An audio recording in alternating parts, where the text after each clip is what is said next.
Welcome, ladies and gentlemen, to another episode of the PVC Podcast. Today is December 28th when I am recording this, and this episode is a year in review of volleyball in general in 2016.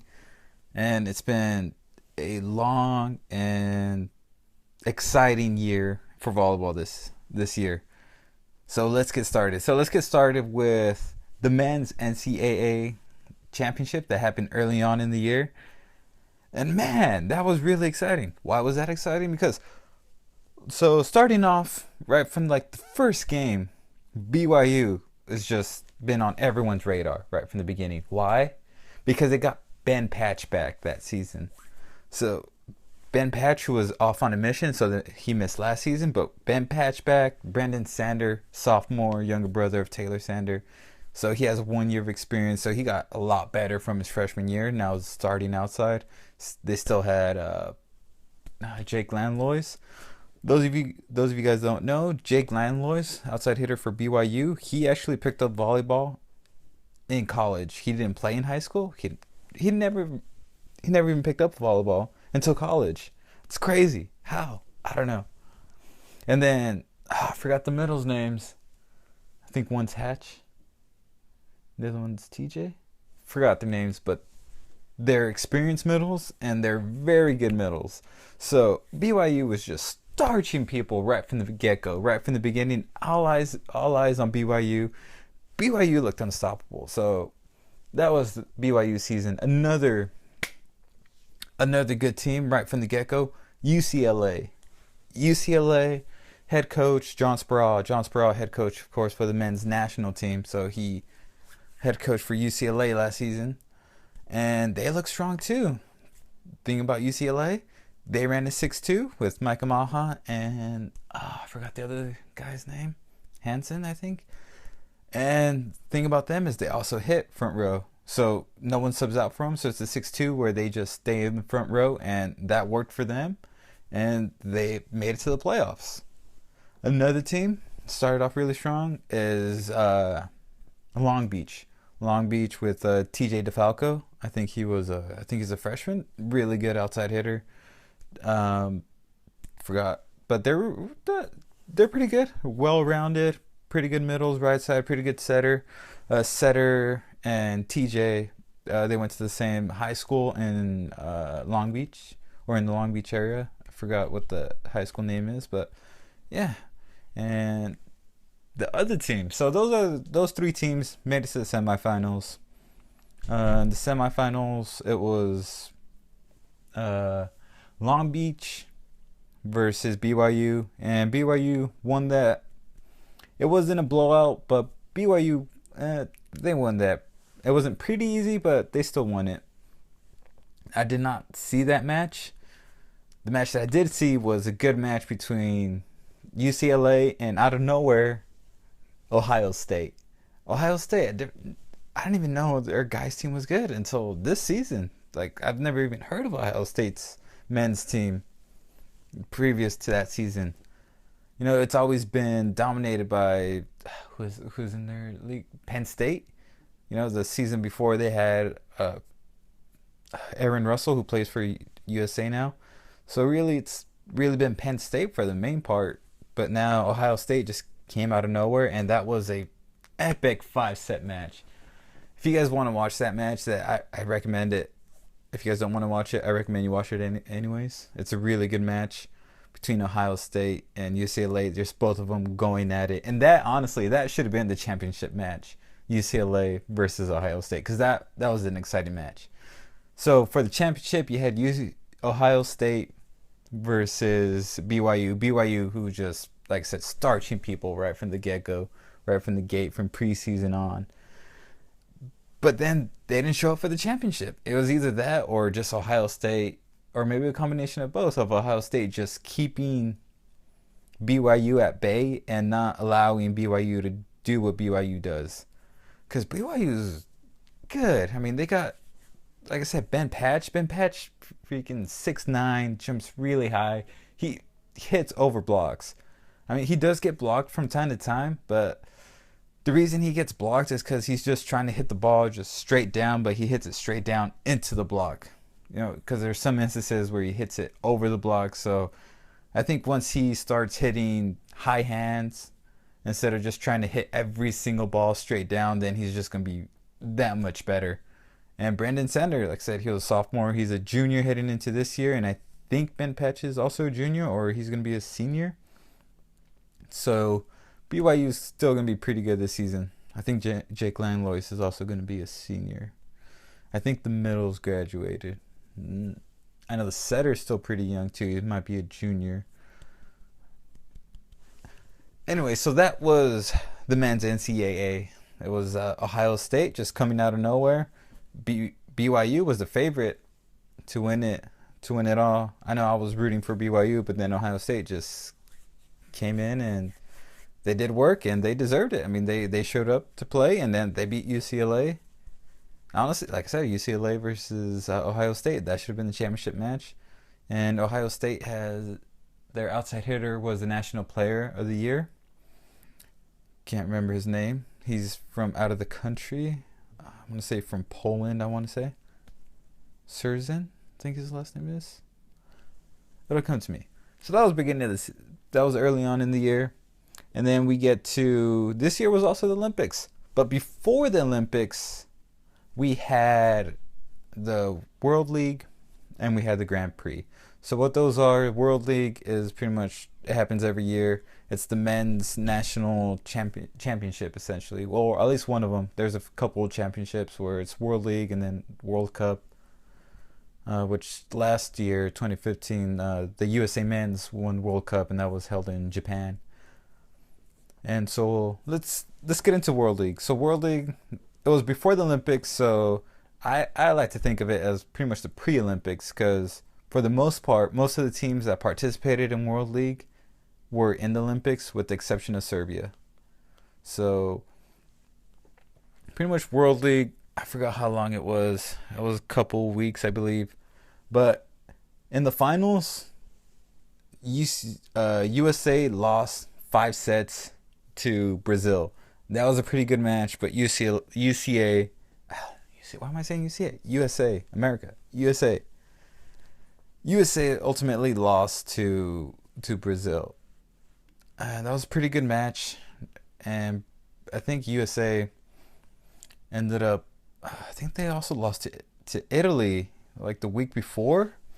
The week prior, they lost to Italy.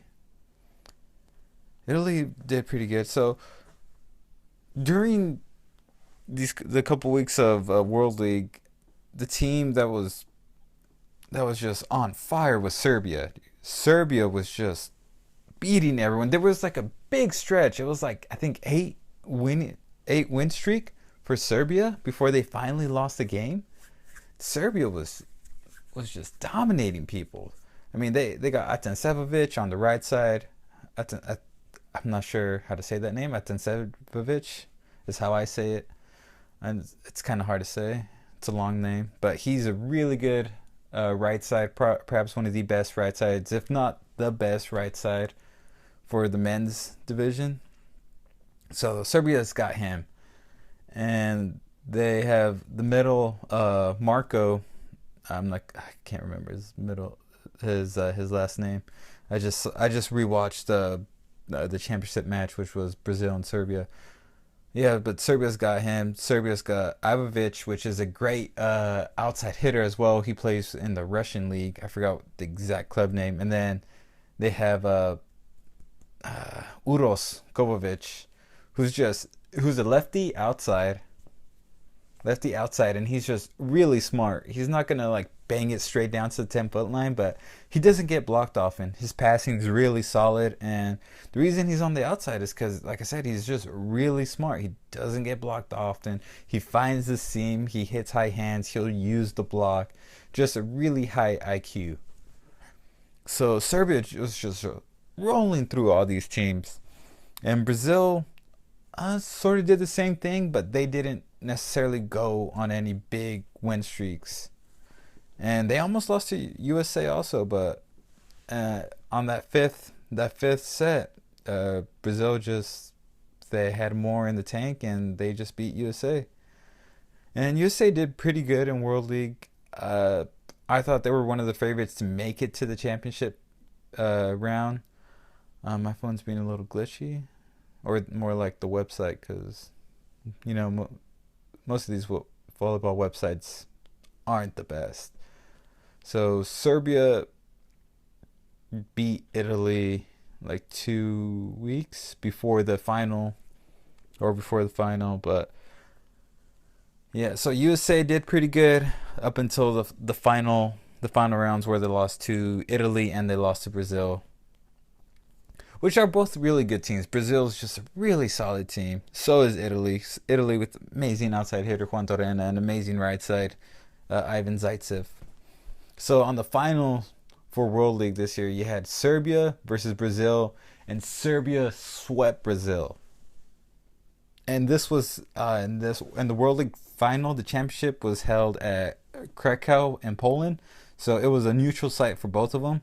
And Serbia just I rewatched this final match between Serbia and Brazil, and Serbia just played a really clean match, because both these teams, they have amazing players. They both have great outsides, both have great right sides. Atansevic. Oh, actually, no. In the final, Atansevic actually didn't make it for the final 2 weeks because he went to go have knee surgery. So Serbia actually had their backup right side. So another thing to consider, Serbia beat Brazil without one of their best players, or one of the best players in the world in general, Atansevic, because he went off to have knee surgery. I believe it was knee surgery, but he missed it due to surgery. So they had their backup rights. They had the backup right side, and I think Brazil also didn't have what's his name, Murillo. I think one of their main outsides, but he hasn't really been playing with Brazil. I think he was out for the entire 2016. But I think he's playing now in the Brazilian league. I think he was out to injury also. So you got Serbia without one of the best players in the world going up against Brazil, one of these solid teams. So Serbia, all 3 sets, they didn't have that many errors. Brazil had most of the errors in this. They weren't much, but I have the scores right here. 25-22 that first set. So really those three points were really Brazil's hitting errors. They had a lot. I think they had three main hitting errors where they aimed high hands but they missed. And Serbia, they didn't have that many hitting errors. They didn't have that many errors in general. So really those errors came from Brazil. Serbia did a really good job at keeping the ball in play and making sure that Brazil made the errors, and they did. Brazil made the errors. Second set was virtually the same thing. 25-22, identical scoring, like identical story. Brazil just made the errors. And third set, 25-21. So Serbia just played a really clean match. And aside from the hitting errors, I think what contributed to the hitting errors was Brazil's serve receive. It was just all over the place. It wasn't consistent. And when it's not consistent, even Bruno really couldn't run the offense, even though Bruno's an amazing setter. I mean, he could connect with Lucas practically from anywhere. If you guys seen the highlights of Brazil of Lucas or from Bruno, man, those two, they've been playing for a long time, and you could tell, man, they could connect from anywhere. Bruno could be off the court, and Lucas knows, oh, I should jump because Bruno's going to set me, and, he does. I recommend looking for those highlight videos because they're amazing. They're fun to watch. So without at least a consistent pass, they really didn't have that. So Lucas really wasn't a big factor in this game like he is in most other games. So that's how World League was for the men's side. USA lost, did pretty good, but overall they lost to a good Italy team and to a good Brazil team. And going into this, the thing I love about the men's national championships, like World League, is anyone could win it. Because last year in 2015, France won it. France got Irvin Engelpeth, one of the best outside hitters, and just he's on fire right now, playing with Modena. And they got LaRue, really good middle. Kevin Tilly, just a really solid outside, really solid passing, just solid all the way around. Yeah, they have a pretty solid team, and they surprised me too when they won the 2015 World League. And then the year before that, USA won it. And the year before that was Taylor Sanders' first year playing for USA, and he won the tournament MVP, most valuable player, and I think best outside. And when France won it, Irvin Engelpeth won it. And then this World League, who got MVP? I cannot remember. It'll come back to me. Because Serbia's just so solid all the way around that really, who are you going to name MVP? I don't know. But, yeah. So, for US, so that's what I really like about the men's national team. Just anyone could win it, because Italy could have easily won this. USA easily could have won this. Brazil could have won it. It could have been a different matchup at the end right there. But ultimately, just Serbia was just on fire this World League. So that's the World League. Now, for the women's side, they also have a similar thing, but for them, it's called the Grand Prix. And in that one, the final was, I want to say USA, and I just had it up. Why did it close? USA and Brazil. And Brazil ultimately won that in 5 sets. 18-25, 25-17, 25-23, 22-25, and 15-9. Did not watch this game, but USA and Brazil have pretty much a history of just, for men and women, just having exciting games and always seeing each other's either in the semifinals or in the finals. We've seen that multiple times throughout the years, and I kind of like it. I like, because Brazil is just a really good team, and it's I think volleyball in Brazil is bigger than it is here in USA for community wise. Like I think they have a lot more fans, and it's a lot more. It's a bigger sport in Brazil, and I think that's what leads to these matchups. Why we always keep seeing them in the finals and the semifinals. So Brazil ultimately won it. USA second. And the other top is Netherlands, Russia, and China. We're also up there. I think USA beat. Which one did they beat? I think USA beat China, and they not only did they beat them, but they swept them. They swept China, and USA did pretty good. Who do they got? They got Kim Hill. They got, the thing I like about USA's women's national team is they got a lot of interchangeable parts. So Crush Cry has a lot of lineups that he could run, because they just got a lot of great players. You got Deitzen, and middle wise, you got Deitzen. I can never say her name. Oh my god, it hurts my tongue for some reason. And she's a great player, by the way, just amazing player. And Rachel Adams, actually, middle. She actually got most improved player for this year from USA. Why do I keep saying UC? From USA, most improved player. So they got 3 really good middles, and then Inki Janaku. She's looking healthy. She wasn't on the women's national team. She was actually with the women's national team before. That's actually how she got injured, but she, graduated from Stanford now, or whenever she graduates. But she, senior at Stanford, championship. It's a good way to finish that Stanford season off. So hopefully they put her on the USA national roster, just to increase that roster. And like I said, this USA women's national team, they just got a big roster they could choose from. Just from the middles, you got those 3, Deitzen, Akinradu, and Rachel Adams, and then you could add Inki Ajanagu to that, and then you could put any of them in, and they're all going to perform. And I think that's a good thing. And also on the outside, you got Kim Hill, you got Kelsey Robinson, you got the governor, and you got a bunch of other like good talent just coming out of the NCAA programs that pretty much, I think it must be kind of hard, honestly, for Coach Cry to say, let's try this lineup.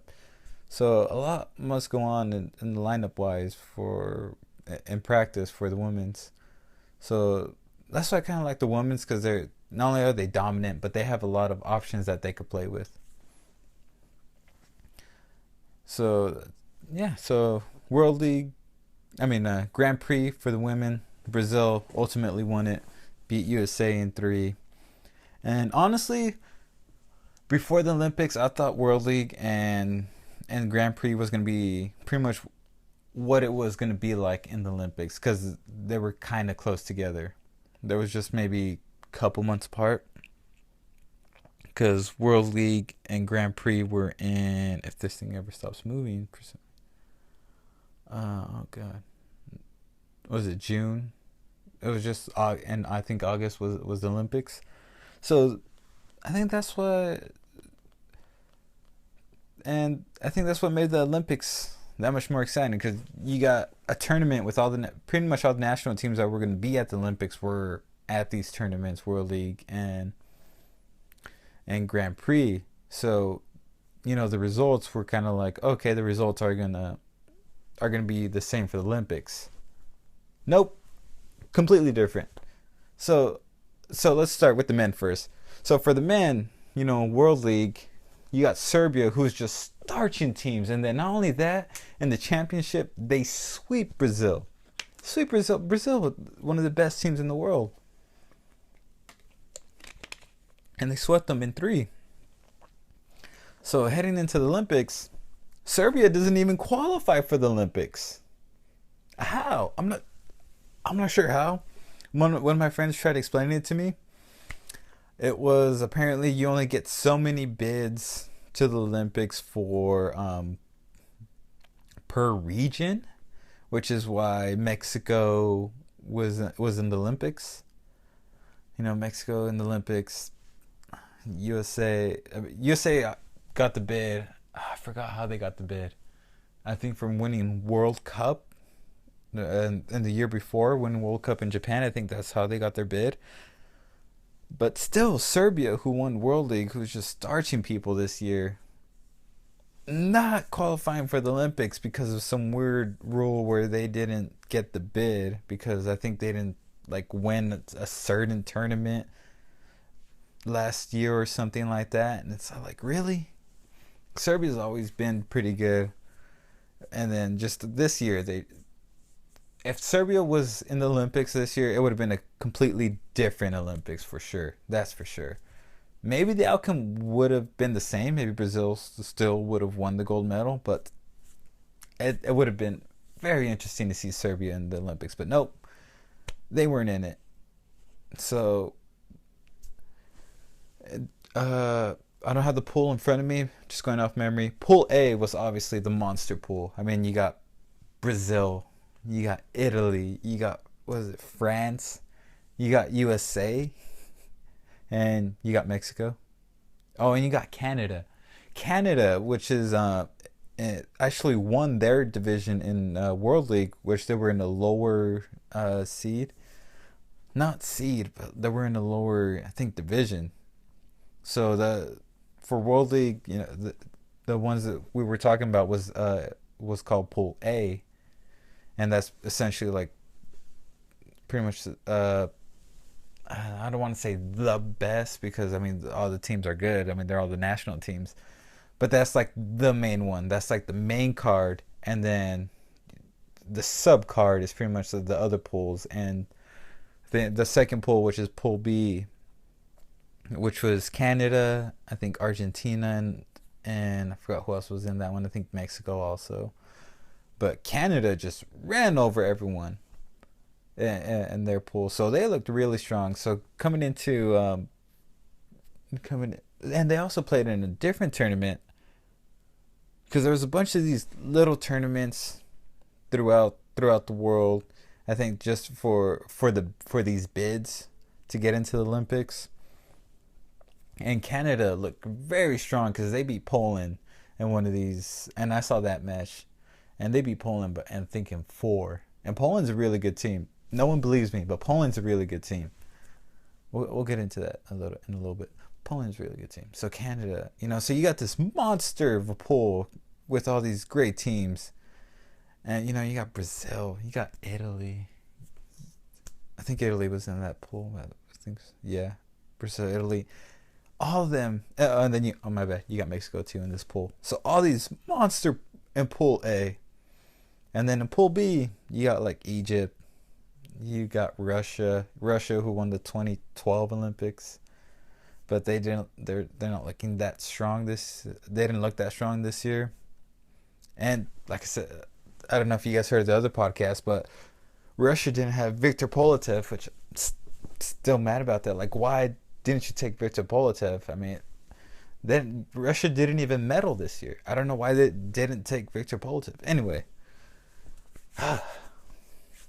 you got Russia, you got Poland was in this one, was in Pool B. Pool B, Poland, Russia, Argentina, Cuba, Egypt, and I want to say Iran. So this pool, not the strongest pool. The obvious ones that were going to come out on top is Russia and Poland. Poland should have gone undefeated, honestly. Like, I don't know why they didn't go undefeated. They should have. I think they lost to Russia. Russia, however, they picked it up, even though they didn't take Viktor Politev. They should have taken Viktor Politev. I'm just throwing it out there. They did pretty good in their pool. So did Poland. Yeah, Cuba for some reason is always good, but they didn't do good at this Olympics because, like, a couple months before, 6 of their players were in prison somewhere, like in where was it at? Finland? Was it Finland? Something like that. Some other country. 6 of them were in prison for rape. So Cuba is so good that they still competed in the Olympics minus 6 players. I don't know how many of them were starters or not, but Cuba's always good like that. One of the main Cuba legends is why is his name escaping it? It just came to my mind and then it slipped out. But you guys seen the videos. It's like older videos, but it's not that great of quality, but he jumps really, really high. I think he's from Cuba. I'm pretty sure he's from Cuba. Is he from Cuba? Or is he from somewhere else? No, it's gotta be from Cuba. God damn it, it's a horrible podcast. My bad. Oh, what the heck's his name? It just came to my mind. What is his name? It'll come to me sometime in the podcast, and I'm just gonna sputter it out when it comes to me. But yeah, Cuba's always, just putting out all these great players. Cuba's a great place for volleyball, apparently. You got Quantorena from Italy. He's from Cuba. You got Wilfredo Leon, who hopefully will eventually play for Poland and will make Poland that much stronger. People stop doubting me that Poland's good. Wilfredo Leon, one of the best outside hitters in the world. There's another Cuban playing somewhere else. Marchand. Oh, what the heck's that guy's name? Lionel Marchand, I think his name. Lionel Marshall. Oh, I think I'm so very close. Lionel Marshall. Just type in Lionel in volleyball and then you guys will see who I'm talking about. He jumps really, really high. I think he's still playing. I forgot what league I saw him in, but I saw him somewhere. I'm not sure if he still got it, but he was in and he was playing. I forgot what league it was. It was like some highlight clip of someone else, and he dug the ball, and he was in the back row. Oh god, I forgot what league that was. I think it was Korean league, Japanese league. I don't know. So we're talking about Olympics here. So the Pool B dominated by Russia and Poland. We all knew that going in. And then USA struggled, man, in the Olympics. Just struggling. What, losing the first 2-3 games, and then the deciding match to whether they continue on in the Olympics in the bracket play or whether they go home. They play none other than Brazil. Brazil at Brazil, man. And I don't know how the heck they did it, but USA beat Brazil at Brazil to keep their hopes alive at the Olympics. And then they went, and then they I know they lost to Italy. Italy was just on fire on the Olympic tournament. They didn't look that strong in World League, but they were strong in the Olympics for sure. And one of the main reasons Italy was strong was Juan Torrena and Zaitsev. They were just putting in work. Anyways, back to USA. Yeah, USA, lost to Italy. I think they lost to France. I don't have it in front of me. I'm just going based off memory. And going into Brazil. Oh no, I think they beat France, because I think they had Brazil and France, I think, back to back, and they, France just looked. France, 2015 World League champions, and then heading into the Olympics, Angapeth looking strong as always. You got to question who's going to win that match, and I think USA beat France and Brazil back to back, to go on to continue into bracket play. So I forgot how it ended up in bracket, how the bracket all ended up, but how it all started, how the whole bracket started. But at the end, for the bronze medal match, it was USA versus Russia. Now, USA played Russia before the Olympics started. They had a exhibition match I think in Texas, and that one was televised. USA won that fairly easy, and Russia had Viktor Politev, and Viktor Politev was pretty much the only person scoring points on USA, and it wasn't at the Olympics. But then at the Olympics, it was a completely different story. I think did they go to 5? I think they went to 5. I know USA didn't sweep Russia. I know they did eventually beat Russia, but it wasn't a clean sweep. Like, there was still some doubt that they wouldn't be able to win. And I think that came from the previous loss, which if they would have won that, they would have gone to play in the gold medal match. And I can't remember if they lost to Italy or Brazil, and I want to say they lost to Italy.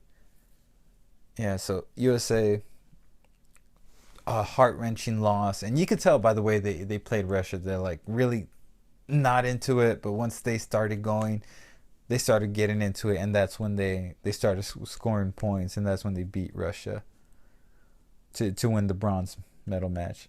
I want to say they lost to Italy, because yeah, and I think Brazil beat Russia, and that's how Brazil and Italy just went into the gold medal match.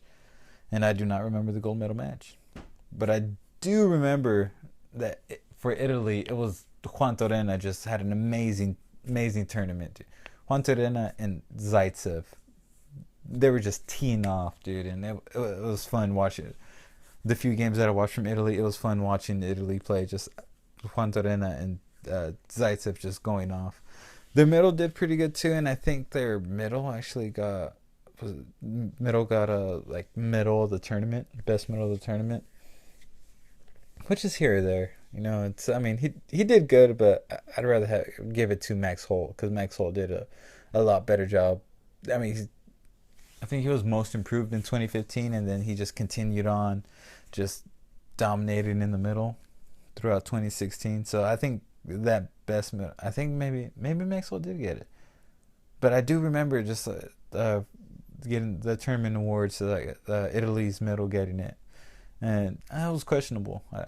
I didn't agree with that, and I forgot who got MVP. Did they even have an MVP? Pretty sure they did. Can't remember. Should I pull it up? No. Okay. So yeah, so that's what the championship match was. Brazil Brazil versus Italy, and I thought Italy might have been able to pull it off, because Italy was just so dominant in the throughout the in pool play and in bracket, that I'm like, wow, Brazil might actually lose to Italy. But then again, Brazil's playing in Brazil, which is really hard because they got the home court advantage. And like I said, Brazil, it's they have a bigger community base, a lot of fans there. So I'm pretty sure it must have had a factor in there, just like the whole stadium just cheering for Brazil. So that would have been fun though. Italy beating Brazil at Brazil, but that's a tall order right there. Beating Brazil at Brazil. And like I said, man, if Serbia was in this, oh man, it would have been a completely different Olympics. It was still an exciting Olympics because, like I said, anyone could win it. Ultimately, Brazil won it. They were one of the favorites just because it was at Brazil, and Brazil is always strong. And that was when I was watching it. Brazil's so strong because they're just really tightly connected. I guess you could say, like, they're a true team, man. They're really I don't know how to say that. They're like a family. When you see them celebrate, most teams, well, all teams, they pretty much just come to the center. But you can see it in Brazil, like when they come to the center, they're hugging like individually. Like maybe the middle will hug the outside hitter. Maybe they'll hug Lucarelli, like individually, not like one by one. Like, hey, everyone get on the line. But whoever's closest will just like go up and hug them. After winning a long rally, Lucarelli just gets a kill. All of a sudden, they're hugging Lucarelli. I think that sets them apart from everyone else. Where everyone else, everyone else does play with emotion. Zaitsev, you see him celebrates, but he mostly celebrates like by himself, and then he comes into the team. Brazil instantly, as soon as they do something, no matter who does it, they instantly come to the middle instead of like selfishly celebrating and then coming to the middle. And I think that's what makes them so strong, is just being so well connected, and that chemistry is just so embedded. And also because their bench is also just as strong as their main players, man. You got so during the tournament, can't remember if it was World League or if it was actually during the tournament. I think it was World League, or it might have been against USA. But there was points where Wallace didn't play. The coach just sat him out, maybe just to get some rest. And Evandro went in, and Evandro was doing work. Evandro was the backup right side for Brazil, and he was doing work, man. Even at one point, the commentator was saying, like, man, Wallace better watch out because Evandro might take his spot. But I think that's what makes Brazil so deadly, too, is that they just got awesome. They just got amazing bench players too, and also their backup setter is also an amazing setter. I didn't know much about their backup, or I didn't even heard of their backup until one of our teammates told me about him. He's William. He's shorter than Bruno. I'm not sure how tall he is, but he is pretty short, and he's an amazing setter too. I mean, if Bruno wasn't there, Brazil would still be in good hands. That's how good of a setter he is. And when they do this switch, Brazil actually does this switch quite a lot, where Bruno's in the back row. No, Bruno's in the front row, so Evandro comes in from, and then Wallace is in the back row, so William comes in from, and they do this quite a bit throughout the year, and it works for Brazil. Like I said, they got amazing bench players. And then they got 3-4 really good outsides. You got Lucarelli. You got Mauricio, who was, I think his weakest is serve receive. But once he gets that down, I mean, offensively, he gets it done. Blocking, he gets it done. And Lipe just great player also. Him and Mauricio, they swap they would take turns here and there. But I think it was mostly Mauricio, but whenever Mauricio was off, then they'd put in Lipe, and Lipe would put in work too. Like his serve receive would be solid. Lipe wasn't always this good. He really worked hard to get here, and he's a really good outside hitter. And then and they also have another great outside. Can't remember his name. I want to say it's Murillo, but not 100% certain. But after Brazil won gold medal, they held a poster saying thank you, and then that player's name, who I can't remember, because that's how much of like a family that this team is. That even with a player that's injured, like they dedicate, this win, like, hey, we couldn't get here without you, so we're gonna thank you, pretty much celebrate you. But he's all better now. I saw a couple clips of Bruno and Lucas, and I think the outside hitters playing on their club team. I think it's called like SP something, but they're all playing in the Brazil league. Brazil league's really strong because most of the Brazil players they stay in Brazil for the most part. I know Williams in there, Lucas, Bruno, the outside hitter for Brazil. Yeah, so it was exciting Olympics. And like I said, different story of Serbia was there. And let's get to the women's side. Women's side, it did not end up like World League. It sort of was, because in the finals it was it I don't have it in front of me, but I think it was Brazil and China. China ultimately won gold, and USA won bronze. I think USA beat Netherlands. But man, when women won the bronze for USA and then USA won the bronze, it's like it kind of stings. Like you want your team. I'm rooting for USA. I'm in USA. Obviously, we're gonna root for USA. So a lot of high hopes for USA. Like, oh, okay, at least one of them's got to win gold. Nope, they both won bronze. Oh man, that was heartbreaking.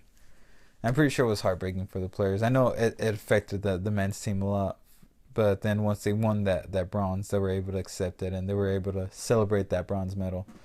I know they talked about it, I think, after the match, the psyche that went into that. But for the women's, can't remember how it went down, but I think in the semifinals, I want to say it was USA and China, and it was a completely different story than it was in World League, where USA just swept China, and now all of a sudden China is gold medalist. And they beat Brazil at Brazil. I know that was heartbreaking for the Brazilian women's team. And after that loss, I think they had like 2 or 3 players retire. So, yeah, but Brazil's always strong. I mean, the culture there is a volleyball culture, so Brazil's still in good hands. And the women's, man, I think they were one of the favorites to win it for USA, to win gold. So seeing them making it to bronze, it's like, almost had it. And that's pretty much how it was the whole Olympics, because then it was Carrie Walsh and April Ross for the beach also won bronze, I want to say. And I'm not sure, did Phil Dahlhauser and Nick Lucena also win bronze, or did they get eliminated before? But I think the Brazil men for beach also won gold. Not sure who won gold for the women. But man, if you're a USA fan watching the Olympics, no matter which volleyball it was, beach, indoor, man, it was tough to watch, because we were so close, and we ended up with medals, so I guess it's not that bad. For the men, could have lost to Russia in indoor, could have not even medal, but so bronze isn't that bad. The women could have lost to whoever they lost to. I think it was I want to say it's Netherlands, because Netherlands is pretty good. Or was it Thailand? Was it Netherlands? Thailand? Japan? Forgot. They could have lost, but yeah, but it's still exciting. Next Olympics 2020 in Japan. That should be exciting as well, because this Olympics, for the men's side and for the women's side, at least for the men's side, it's a pretty young team. I mean, you got Taylor Sander, who was it his second or third I think it was second season with USA national team. Aaron Russell's first season with the men's national team. Michael Christensen, I think it was second season also. So it's a pretty young USA team mixed in with a couple older players. Matt Anderson's been there for a couple years. David Lee, not sure on the older side, not sure if he's gonna stay.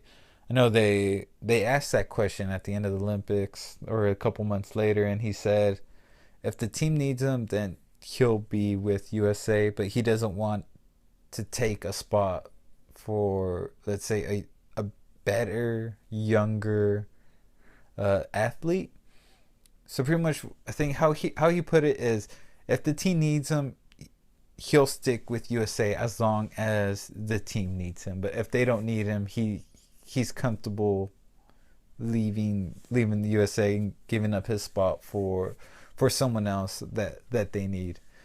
I'm not exactly sure how he phrased it, but that's paraphrasing it right there. So yeah, and then they took Reed Pretty was also in the Olympics, but he was a good alternate outside because his passing's great. And man, he struggled, was it last year, because due to surgery, and he had a couple health problems, I think, with his knees. But he got all that taken care of. And this season, man, when he went in, he was strong, man. He still got it, man. He still jumps. He can still get kills. His passing for the most part is always just solid, man. So I think he announced after the Olympics that he wants to be at the 2020 Olympics, Japan, but for beach. I haven't heard who his partner is so far, and when he announced it, he didn't say. He just said he wants to be there for beach. So that's another spot for the men that they could fill in. But I mean, for the most part, this is a young team. Max Holt isn't that old, honestly. I think him and Matt should be the same age. I think they played together at Penn State. So they're not terribly. They're not old at all. They're just a couple years older than. No, not a couple. Oh, maybe 4 or 5 years older than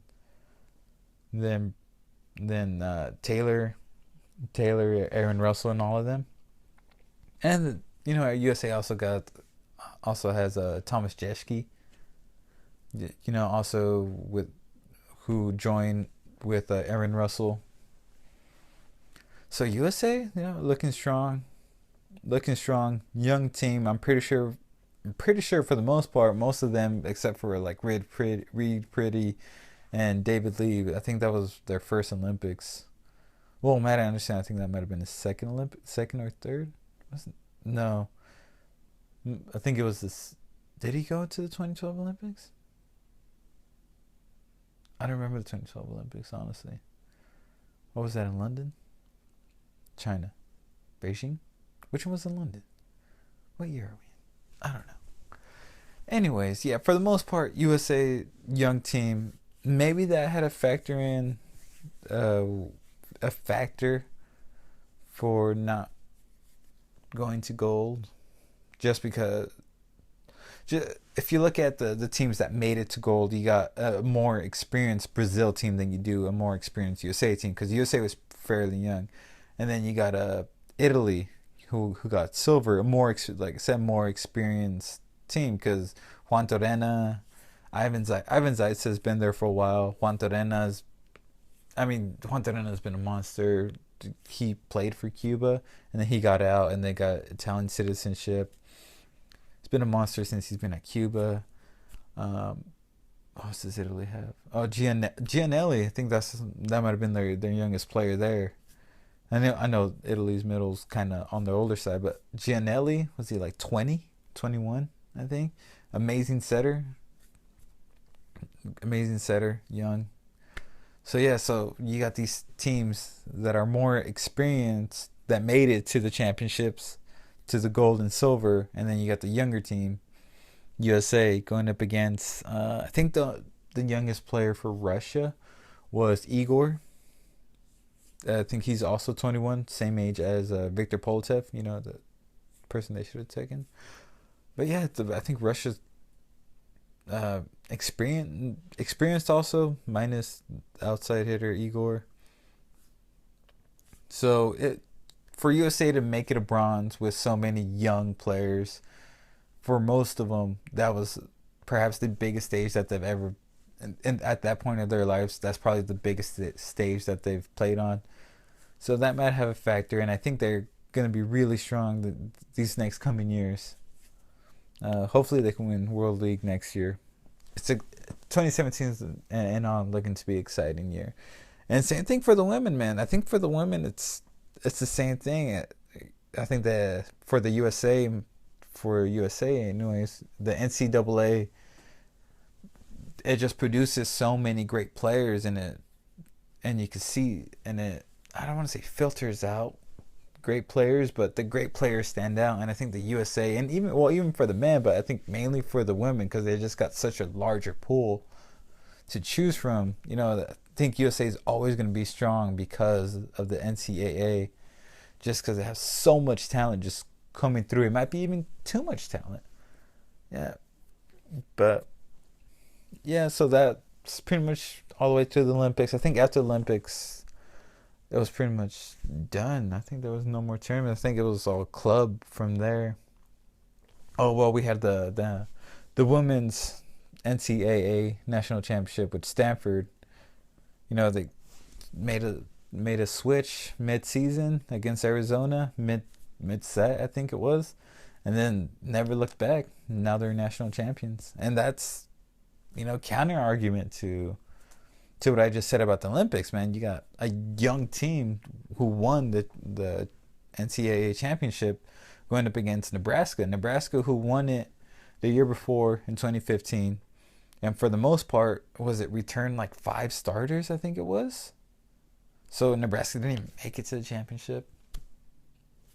But they returned I want to say they returned like 5 starters from when they won the championship. So yeah, so you got both ends of the spectrum. You got in the Olympics, the experience for the men at least it won overall. And then for the women's NCAA, I guess young talent won it overall. And I think was it this year or last year where they introduced the beach college volleyball? So that's another plus for volleyball. Now we got NCAA beach volleyball. So the sport just continues to grow. And I'm looking forward to 2017. Why? Because right from the get-go, right from the beginning. I mean, not before the beginning. December 30th, this Friday, Ohio State playing a preseason match out in Canada against a school out there. And then right from the beginning, the first week was January 7th, AVCA showcase, Big Ten versus Pac-12. So I saw this on Ohio State's page. This is for NCAA men. So 2017 starts off great for volleyball. You're going to have great matchups right from the beginning. You're going to have, like I said, January 7th, the AVCA showcase, Pac-12 versus Big Ten. The main matchup here, there's like 2 games. I think it's Penn State versus USC, but the main one is Ohio State versus UCLA. The defending champions versus UCLA. This is a rematch of the semifinals. I can't wait to watch this game. January 7th. Put it on your calendar. I think it starts at 3 p.m. Central Time. Pacific Time. 3 p.m. I think it was like 6 Eastern or something like that. Or was it 7 Eastern? I don't know, but find it. It's going to be on, I want to say it's going to be on the Big Ten Network. That's going to be an exciting match. Right from the get-go, we're going to start off the year strong with good matchups early on. And then the week after that, Ohio State comes down to Stanford. January 13 and 14, they're going to play them 2 days in a row, Friday and a Saturday. So if you're in the Stanford area, I highly suggest you, or if you're not in the Stanford area, I suggest you get to the Stanford area January 13 and 14 to watch that. I think Stanford, they really, was it the second podcast that I did, or the first one where they released the AVCA Men's Division One rankings for the 2017 season. Ohio State first. Stanford got 9. Even though they got 9, the thing with Stanford is they always start the season off slow, and then like mid-season, at least for the men, they always start off slow, and then mid-season they finally work it out, and they ended up strong.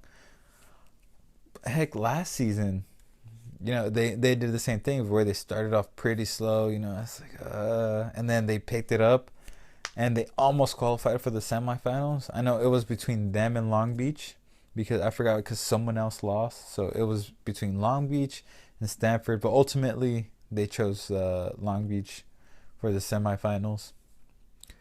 So I think Stanford is going to do that again this season, where they're going to have a rocky start, but then they always find a way to bounce back. And Ohio State, man, like I said, last season was the first time that we saw them. So hopefully this season, this 2017 season, hopefully they still got it. All eyes are on them, man. They're the defending champions. And right from the get-go, man, they're gonna test them out right away with UCLA, January 7th, and then Stanford. That should be a good matchup too. It's a good it's a good showcase to see what Stanford's got, and see, because even though Stanford has rocky starts, you could tell early on who the players are, who essentially is going to step up. I think Stanford returns a couple players from last season. Vega, the right side, he's been there for a while. I think he's finally in his senior year. He's not really a dominant player, but he's a solid player. When he's on, he's on. And it's just like any other volleyball player. When he's on, he's on. When he's not on. And I think Libero's, I think, is also a senior. And can't remember anyone else. Yeah. So let's see what Stanford has, see what Ohio State has. It's just going to be an exciting 2017 season. So that pretty much, I think that wraps it up. I really didn't get into beach because I didn't really follow it that much. So I really didn't want to give my input. But before was it this season that I went? I went to go see when they played in Long Beach. For beach, it was Kerry Walsh and April Ross versus Brazil. Can't remember the names. And then for the men, it was Nick Lucena and Phil Dahlhauser versus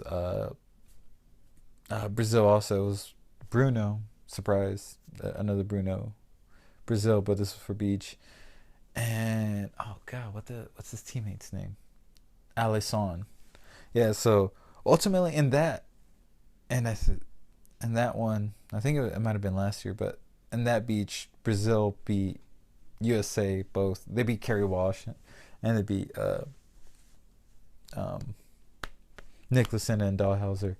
But if you haven't gone to one of those beach matches, where even if it's like AVP, I suggest you guys go. It's a different experience than going and watching indoor. For sure, it's for sure a different experience, and it was a good experience.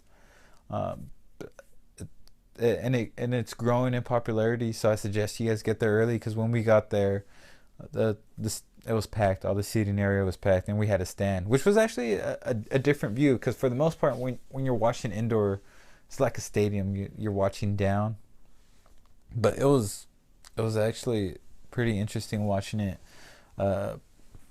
standing up, because you get to see how tall actually Kerry Walsh is, and April Ross. You're like, wow, they're actually taller than I expected. So that's actually a pretty good thing to go watch if you guys have a chance to go watch the professional beach or the national beach.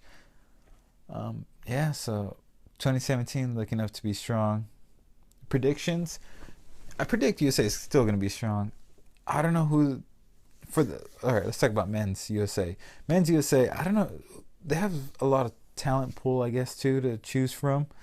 I'm not sure who they're going to have, because Reed Pretty's gone. And I don't know what's their lineup going to consist of. That's what I want to see, because Reed Pretty's gone. He wants to play beach now. I'm assuming he's probably playing beach right now, trying to make it to the 2020 Olympics for beach. So you got one spot open there on the outside. So you still got Taylor Sander, Aaron Russell, which I really didn't talk about these two during the tournament. So leading up to the Olympics, it was Aaron Russell who was pretty much a very good outside, and then Taylor Sander also a very good outside. But Taylor Sander was pretty much struggling before the Olympics, and then it was pretty much all Aaron Russell and Matt Anderson and Maxwell. Everyone else, Taylor Sander, when he first went with Team USA, like I said, won World League, got MVP, and then the following year, didn't. He's still pretty strong, but not as strong as when he first joined. And then this year, early on, seemed like he struggled a little bit. Not sure if that was like due to injury or what, because I know he missed. He missed at one point of the season. He missed out due to, I think it was knee injury or his ankle, something like that. So he sat out for a couple weeks, I think, for like 2-3 weeks. So I'm not sure if that had a factor heading into the Olympics, but Aaron Russell had solid performances ever since he's been on Team USA. He's always been solid. Matt Anderson always been solid.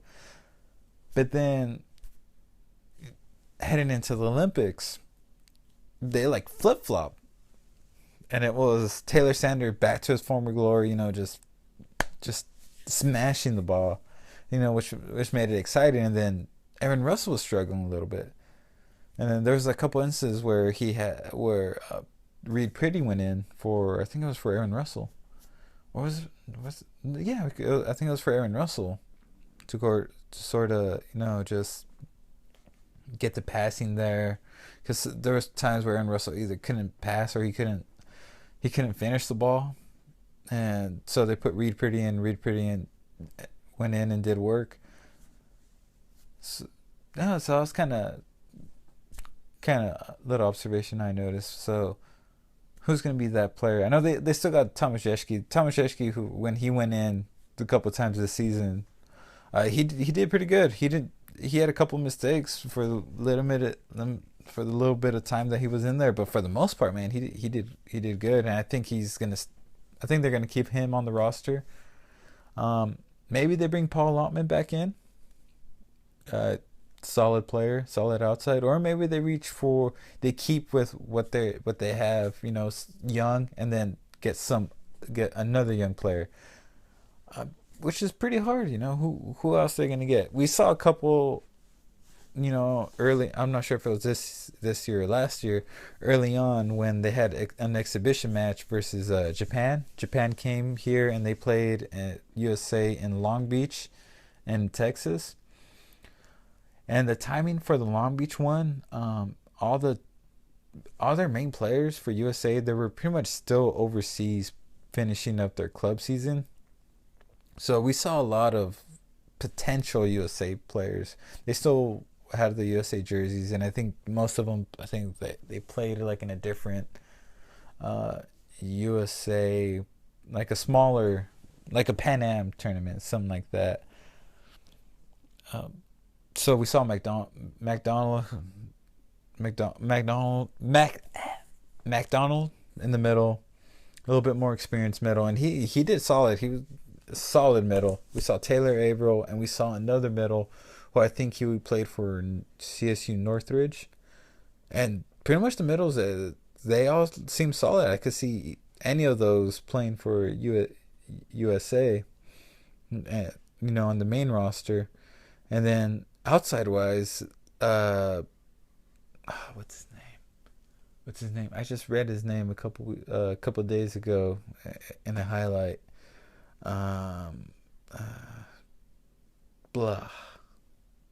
blah blah blah blah blah. Forgot his name. One of the outsides. He's an older outside. Apparently he's been on and off the roster. Can't forget his name. Garrett. Such a, I forgot his last name, but I think his first name is Garrett. Maybe they bring him in. He's a little bit more experienced. He did well versus Japan. Greg Petty. Greg Petty was a very good outside for Lewis. When the last time Loyola won the championship, when it was Loyola versus Lewis, and Greg Petty was one of the Lewis outsides, but he really didn't do that well versus Japan. So I don't think he will be on the USA roster. So yeah, what are the predictions for that USA now that Reed Pretty's gone? Who's gonna take that roster spot? Do they take a more experienced outside, to replace what Reed Pretty was, an experienced outside? Do they get Garrett? Do they get a younger player? I mean, all the young players are still in. I guess they still can. I mean, Micah Christensen still was a setter for USA while still going to USC. So maybe they get one of those NCAA guys to be on the roster. But who will be on that roster? Who else was in that Japan exhibition match? Outside wise, that's all I could think of. There's those two. I forgot who was on the opposite. Some random libero, I think they had. I think both liberos, I think Eric Shoji and William were both out still. Was it? Yeah. I mean, setter-wise, I mean, they have a lot of setters they could choose from. Well, not a lot of setters, but I think a couple setters they could choose from. I think they stick with Micah Christensen. He's been solid so far. I think they still keep Kavika Shoji on the right side. I mean, not on the right side. I mean, as a backup setter. But they also have James Shaw that they could also have potentially as a backup. He's tall, 6'8". He's playing professionally in a very solid league. I think he's playing in the Italian league. Padova, I think his club team name is. Modena beat Padova, I think, a couple weeks ago. Last week, 2 weeks ago. Yeah, so he's James Shaw's been doing pretty good. So I think setter-wise, USA set with those three setters. Right sides, Matt Anderson, Murphy Troy, the backup for USA, and then I know Ben Patch. James Shaw. At one point, they did train with USA prior to the Olympics. So yeah, I think Ben Patch would be a good right side also. For Team USA, another backup. But Murphy Troy is also a solid backup. So, I mean, also the men's side, just like the women's, I mean, they got a lot of options to choose from.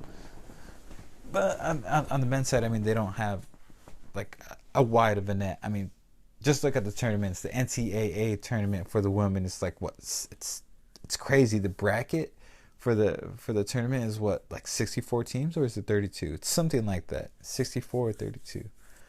And for the men, pretty much you really don't hear the brackets like what four teams, the top 4 teams, pretty much all the champions of the MIVA, the champions, and pretty much I think the Big Ten champions. I think. No, that's wrong. I forgot. But like pretty much like the champions of the MIVA, and then like the 3 best teams, which ended up last season. Or this year, last season, whatever you want to call it, BYU, UCLA, Long Beach, and yeah, I don't know where I'm going with this. Just talking about volleyball. Yep. Let's talk about predictions.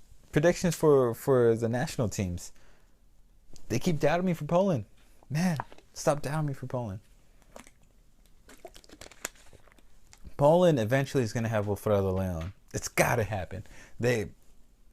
After the Olympics, they had a ceremony like a couple months after. I forgot what it was. Poland was playing against someone. It was a random tournament.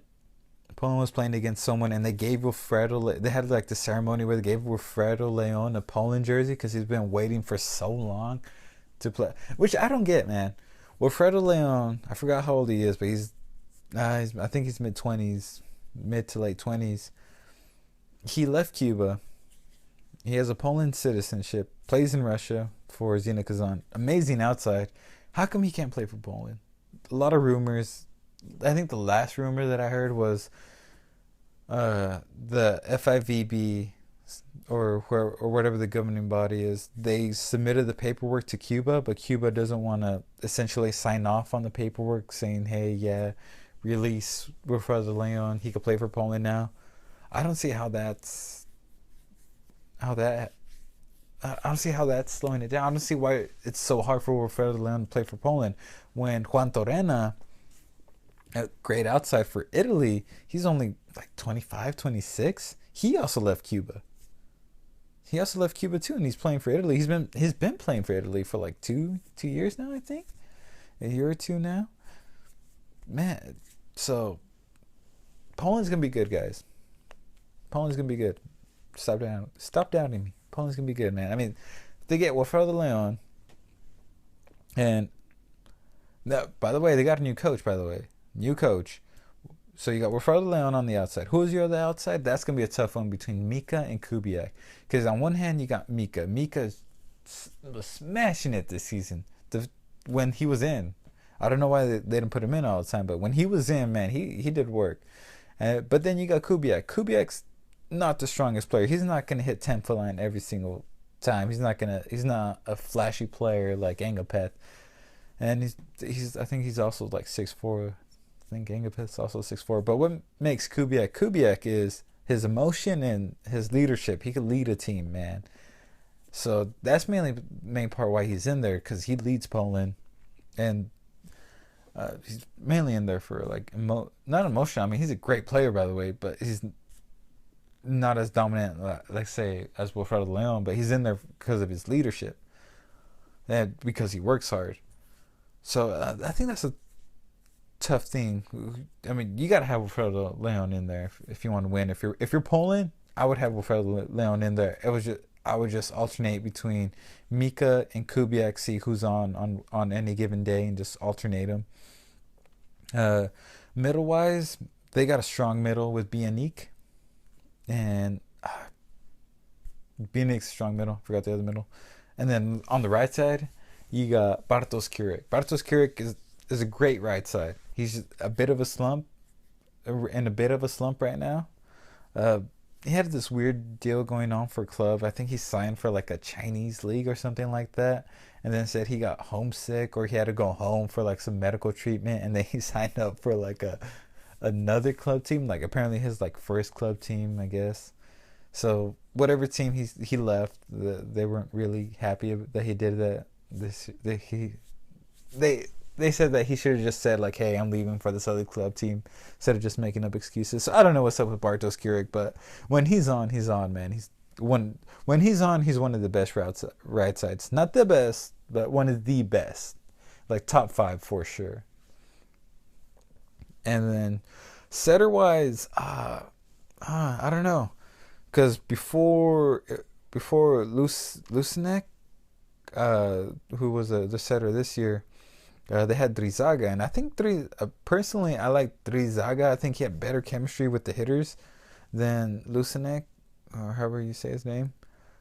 So that's up in the air. I think they're about the same height, skill-wise, about the same. But like I said, I think Drizaga had better connection with their hitters. So if I was Poland. That's the lineup. That's the lineup I would run. I'd have Drizaga over Lucinek.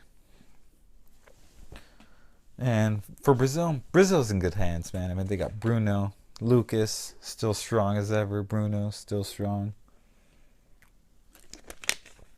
Lucarelli, young, strong. Brazil's solid, man. Brazil's always going to be solid. USA, young. The longer they play, the more experience they get, the better they get. Any other teams? France?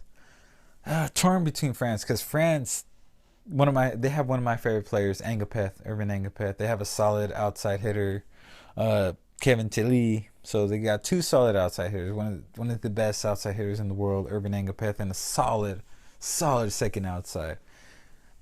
With Kevin Tilly, and one of the best liberos too, Genia Grebennikov. The setter is alright.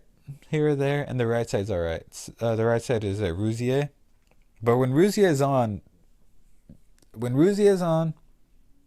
oh, and they also have one of the best middles, Leroux, who's playing for Modena. When Leroux's on, and Le Goff, dude. How could I forget about Le Goff, dude? Le Goff's a monster, dude.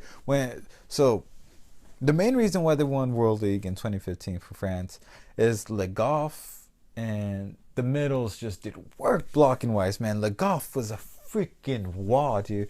Not only, I mean, he's a big guy. I'm not saying like a fat guy, but I mean, if you look at their middles, France, like, they got both middles. They got Leroux, who's just like this tall, skinny middle, but he's pretty fast. He's pretty fast and really good hitter. And then you got Le Goff, who's a monster. I mean, like, probably like twice the mass of Leroux. So like, when he puts up a block, it's a big block. He's not fat. He's just I don't know how to put it. He's just like bigger. So huge hands. So he puts up a huge block, Le Goff and Leroux. So that's the main reasons. And then you got Rouzier. When Rouzier is on, that's how France won World League in 2015. But the thing with Rouzier is he's not always on, man. If I had to make a top list of best right sides, he would be on the lower end. Like, he's still a good right side, but he's not consistently good. And I think that's why France didn't do so well in the Olympics, because Leroux needs for France to be the best. For them to even medal at the Olympics, they needed to have Leroux. I mean, they needed to have Le Goff, and then they needed to have Rouzier and Kevin Tilly, just all of them just firing on all cylinders. Because Irvin Engapet's going to come in. He's going to play. I mean, he's probably the most consistent player on that France team. And so is Genia Grebennikov. Genia. Is it Grebennikov? I forgot. Anyway, first name's Genia. Genia is always a solid libero. So for France to really excel, and for them to really excel, they really need the rest of the players to really step it up. So hopefully, and they could step it up at any moment. They stepped it up for last season.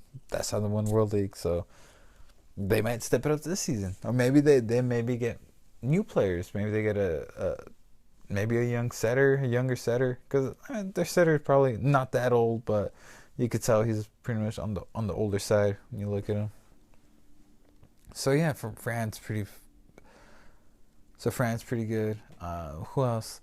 Canada surprised everyone this season, honestly. I mean, Canada out of nowhere, but will they continue surprising? I don't know. I think they were a one-time surprise, because they had one of the best right sides, Gavin Schmidt, who had an excellent Olympic and World League and whatever tournament it was. I forgot what the tournament was that they played in. Dang it! But man, Canada had a great year this year. They made it to the Olympics. Canada made it to the Olympics. They almost didn't make it. I forgot how they made it, but they almost didn't make it. They almost didn't qualify. Like, if they didn't participate in this tournament and win the games that they won, they wouldn't have made it to the tournament. But yeah, Gavin Schmidt did well. So did their middles did work too, but their outside hitter, Gordon Perrin, he did work too. Their other outside was I think Hoagie, a little bit on the older side, and I think he brought you could tell he brought experience to the play he brought experience to the team. But I'm not sure. Gavin Schmidt is a little bit on the older side, so I'm not sure how much longer he has with Canada. So I don't know how Canada's gonna fare. But it was good. As a USA fan, it was good seeing Canada at the Olympics and seeing them doing well at the Olympics, even though they didn't medal. It was good, like our neighbors to the north also made it to the Olympics. That was kind of neat. Other teams, Serbia's still strong, man. Atasevic came back. well, it's club season, so he's with Sir Safety Perugia. He came back, was it 2 weeks ago? A week ago? He came back, and then they moved Zaitsev to the outside, and now Zaitsev and Aaron Russell are the outsides for Sir Safety Perugia. So he looks strong as ever. They're just steamrolling on teams right now. It's like the second, third round right now, and they just like rolling over everybody. I can't remember the last time I saw that they even went to like 4. I mean, all their matches have been 3 or 4 sets, and all in favor of Sir Safety Perugia for this last couple rounds, man. Since Sevovic came back, I mean, they were strong before, but now they're stronger. So it's good seeing him come back from surgery. Glad everything went well, and glad that he's back at, not only back, but back at 100%. You know, some players that come back from surgery and it takes them a while. Nope, not him. Back at 100%. So Serbia's still going to be strong. They still have Marco in the middle. They still have, what's the other middle name? Their other middle is pretty strong too. Not really well known because I can't remember his name, but pretty strong too. Their outside hitter, like I said, high IQ. Uros Govovic. Their setter needs longer shorts. And their other outside, Ivovic, man, he was smashing on Brazil. He was smashing on Brazil in the World League. So yeah, Serbia's strong. Man, that's what like I said, this is why it makes the men's national teams, their tournament, so exciting, because anyone could win that tournament. They have a tournament right now. Anyone could win it. But it's club season right now. Man, who else is strong? Who else was in that pool? Italy. Did I already talk about Italy? Juan Torrena. Zaitsev. Gianelli. I don't need to talk about Italy. They're Italy, man. France. Italy. Talked about Canada. And Gordon Perrin. That's pretty much it, right? Yeah. So if you're in the USA, I haven't seen any. I haven't Googled it. I haven't researched it. I haven't seen it, actually, any. Because every year, USA, for the men and for the women, they would have exhibition matches. Where I think this year is pretty much mainly Japan. Where Japan came to like Long Beach and to Texas for exhibition matches, where it wasn't really a tournament. It really didn't matter for anything. They were just playing each other, pretty much just test out their lineups, see where they're at. And I think this year they're actually going to Japan. I think USA goes to Japan this year, since Japan came to USA this year. So I haven't seen much about any USA matches. So I'll let you guys know when I do find out, because I enjoyed driving down to Long Beach and watching Team USA play. But that's probably later on, because right now it's NCAA, and right now it's driving up to Stanford and watching BYU play. Driving up to Stanford, watching Stanford, and watching BYU play at home. So great 2017 season. It's going to be a great 2017 season. My predictions for the men's national team. I want to say UCLA. I think BYU chokes again. I love BYU. I want BYU to make it. I want them to win the championship, but I don't know. I don't know if they after what they did last season, I don't know if they're going to be able to make it all the way to the end again. But then what if Ohio State could easily just win it again? I don't know. I think it's between Ohio State, BYU, and UCLA for the 2017 NCAA Men's Championship. World League, man, that's a whole nother story, man. I want USA. I'm a USA fan. I want USA to win. I'm always gonna say USA first, followed by another team. I want to say Serbia. USA first pick, Serbia second pick. Grand Prix, which is the women's national, once club is over. I think USA and China. Because I know Brazil lost a couple players due to retirement, so I think it's gonna take maybe a season or two for them to replace those players, or maybe they're just good off the bat. I don't know, but I think China and USA were gonna stay strong, and Netherlands. I think the Netherlands actually, what was it, yesterday? Then the head coach resigned, so Netherlands gonna get a new head coach for the women. Netherlands was, I think they were pretty good last year, but I mean for the most part it was like USA, China, and Brazil pretty much just ran over everyone. Thailand, I think Thailand was a surprise of last year too for the women. So my predictions for the Grand Prix 2017, I want to say USA and China, and then Brazil and Serbia. Cause I think Serbia won something too. Forgot what they won. They won something. They won a tournament. Can't remember what. Was it Serbia? Yeah, I know the women's Serbia team is also pretty good. Yeah, so that's my predictions for the 2017. Hopefully, Team USA has some exhibition matches in Long Beach that we could go see. So that's pretty much it. Thank you for listening. Thank you for listening to me rant about volleyball. It's a volleyball podcast, man. I'm here to rant about volleyball. I always think about volleyball, dude. I'm always on volleyball. So, anyways, this is a PVC podcast. So, since we're getting close to 2017, as a reminder, January 20. Why am I in the wrong month? My bad. I'm so sorry. January 29 home game versus San Jose State at Hartnell College, and that game is at 2 p.m. That's a Sunday, January 29 versus San Jose State at Hartnell. Followed on Saturday, February 4th at 7 p.m. Saturday, February 4th, 7 p.m. versus UC Berkeley at Hartnell. So that's our 2 home games. Reminder, come check us out. As far as away games, January 21st, we're at Cal Poly. So if you're listening to this, you're at Cal Poly, then we will be playing at Cal Poly. We'll be playing their B team, their second team, at 1 p.m. at Cal Poly. And Cal Poly's good, man. Cal Poly is good for sure.